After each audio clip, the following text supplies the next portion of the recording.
Good morning, YouTube. And it is a good morning. Especially if you're this log, because you're about to get shredded to pieces. Well, the birds are chirping, the sky is blue, and the grass is green. The wood is being split into firewood for warmth and survival. And I'm happy because I'm about to make a stained glass project. That's right, I was perusing on Pinterest and I saw a cool moon and stars decoration that someone made with stained glass, so I said, I can try that. I think I can do it.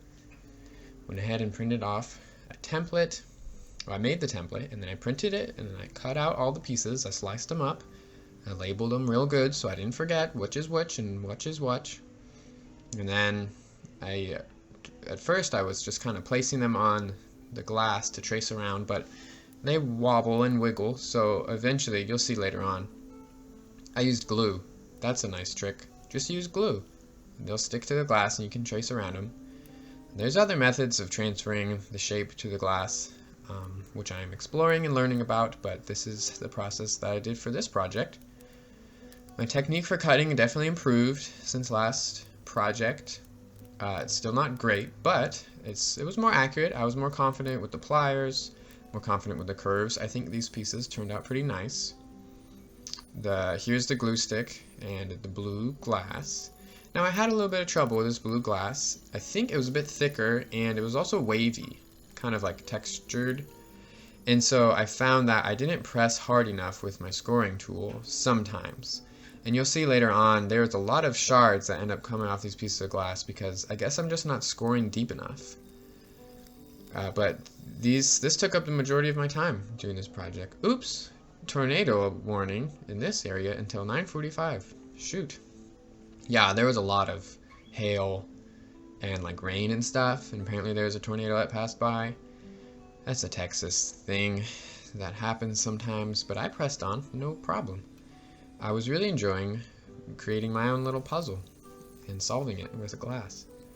And it was just rinse and repeat. It spent maybe an hour at a time on evenings, or if I had some free time in the afternoon. So you can see all these glass shards. Careful not to step on those. Oh, sliced myself just a little bit. Just a little bit of blood. I was trying to peel off the template from the glass, but it was sticking too much and I sliced my finger. But all in all, it went pretty smoothly. I really enjoyed the taping process, this copper foil tape. I would clean the piece of glass with warm soap and water, scrub off all the glue and the marker, and then you put the golden tape on, and look at how just aesthetically pleasing that is. I think it fit really well, so I was very happy with that. I used the pins to hold everything together. It was a good move. The gold looks really pretty on it. And now it's time to solder. That's right, ladies. So we start off by tacking like the corners, the edges together, just so it sticks together.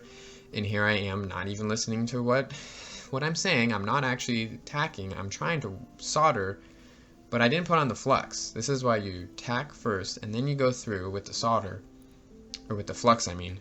Gosh, so many words and terminologies. The flux makes it flow. Flux flow.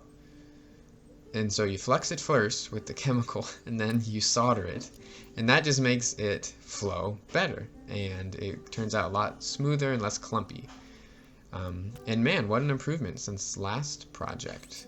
It's not great, but it definitely is a lot more smooth. It looks better. You're trying to go for this nice even bead of solder that sticks up kind of like 1/8 of an inch. And so yeah, it wasn't perfect. It was a little bit bumpy, a little rough some places, but overall, pretty satisfied with that. And I really am looking forward to more practice soldering because it is really fun. It's not super easy. I ended up attaching a chain to it just directly to the edge. Normally people will attach hoops, like little rings, to the edge and then the chain to the hoops, but I didn't do that because I didn't really know. This worked out fine anyway, and in the next project I'm sure it will be even nicer, but there you have it, YouTube. Moon and stars, stained glass, pretty satisfied with the outcome, and this is going to my sister for her birthday tomorrow. Happy birthday! Thanks for watching, YouTube.